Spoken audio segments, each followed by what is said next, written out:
Hey, it's Nyla. Welcome back to my channel. If this is your first time here, welcome.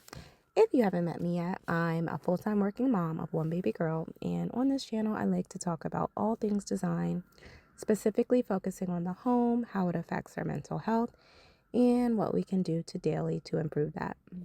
In today's video, I'll be doing some spring cleaning of some often overlooked places to clean, places that I don't get to very often, and talk about how cleaning some of these areas has had a positive impact on my mental health. Cleaning behind the couch. I'm not gonna lie, I've often thrown things back here when my toddler has something she's not supposed to, and I need to get it out of her line of sight quickly. In turn, she's also thrown things back here, maybe for fun, or maybe seeing me doing it. Then it's on to the next thing, and I forget that things are actually back here. So without realizing it, I'm often creating a mental mess of items that I'm pushing off until later. I sit on this couch every single day, and whenever I throw things back here, it literally makes me cringe. But sometimes it's just what I have to do quickly in the moment. Then things often become forgotten. Clearing this space out every so often allows me to start fresh and allows me to get into the routine of regularly getting up to put things back in their proper place and avoid clutter. I also decided to organize the wires back here because clutter can be extremely stressful, as we all know. Every time I walked by this space, I would make a mental note that I needed to organize the wires back here and make this space less cluttered. So continuing to build up these mental notes in my head has led me to fatigue much sooner because there's always something I know I need to do. Cleaning the desk corners. So similar to getting rid of the cobwebs in your brain that happen when you're experiencing brain fog, cleaning up the cobwebs in the corners of the room helps to keep your space not only feeling but also looking fresh. Cleaning the walls. Similarly, it's the same thing with cleaning walls. For the life of me, I don't know how the scuffs come. I just know that they do. Magic erasers have really helped clean up the overall look of the different areas in my home and make my walls look brighter and newer, and are great for reflecting all of that sunshine coming through with the changing of the seasons and longer days.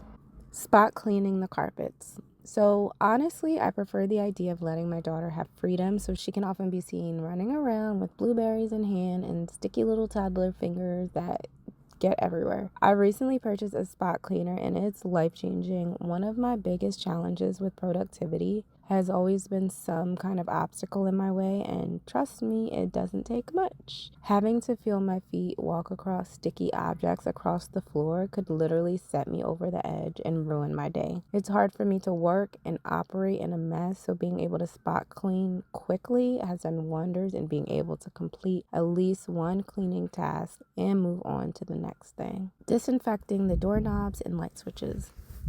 These get so much use, yet it's so easy to forget about.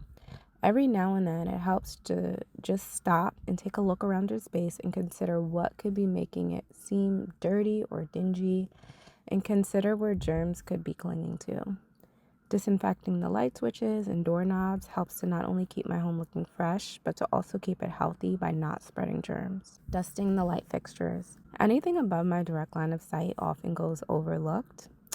These days, I'm constantly looking down and seeing what my toddler is getting into. Dusting has always helped my space to feel more fresh and keep items feeling like new to avoid feeling stagnant in my home. Washing the curtains. Fabrics can often have a huge impact on the scent our spaces take on.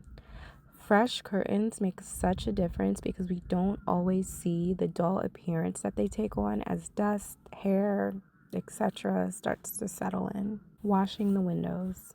For me, this has always been one of those things where it was never a priority until I saw the sticky little fingers all over the windows. Once I started cleaning my windows, I could see the huge difference it made in my space, especially in my dining room where there are glass doors leading out to the patio. This is definitely one of those things that really helps to make your space feel fresh and look it too. Washing the couch. I typically do wash the couch cushions at least once or twice a month, since they are removable and I can easily just throw them in the wash. I've thought about getting a new couch so many times, but for right now, while my daughter is still young, I decided to keep this one, but I have revived it plenty of times with just shampooing. It can help your old furniture to feel close to new again, and it also helps to uplift your space, making your space smell good naturally. As I'm transitioning to using the most non-toxic materials possible when cleaning, it's been so much better for our health and for the planet. And when there's already so many things polluting the air, it just makes sense to control that as much as possible whenever you can, which is your own space. On top of that, we spend so much time in our homes, it's really important to consider the air we're breathing and the products that we're using every single day. I found this DIY carpet deodorizer online, and it's just baking soda mixed with dried lavender buds. I have this lavender already from a few years back when I went flower picking with my sister, so I decided to finally use it. And I just mixed it with the deodorizer. I sprinkled it on the carpet and I let it sit for 15 minutes, and then I just vacuumed it up. So for a very natural air freshener to freshen up the space, I found this really great brand from Target that has a concentrate you can just mix with water. The different scents I found from them are all amazing, and I'm really happy with their products so far. So that's going to be it for this video. If you liked it, make sure to hit the thumbs up. And if you like me, make sure to subscribe. I'll be releasing videos every Thursday, so please join along with my home wellness journey. I'll see you next time. Bye.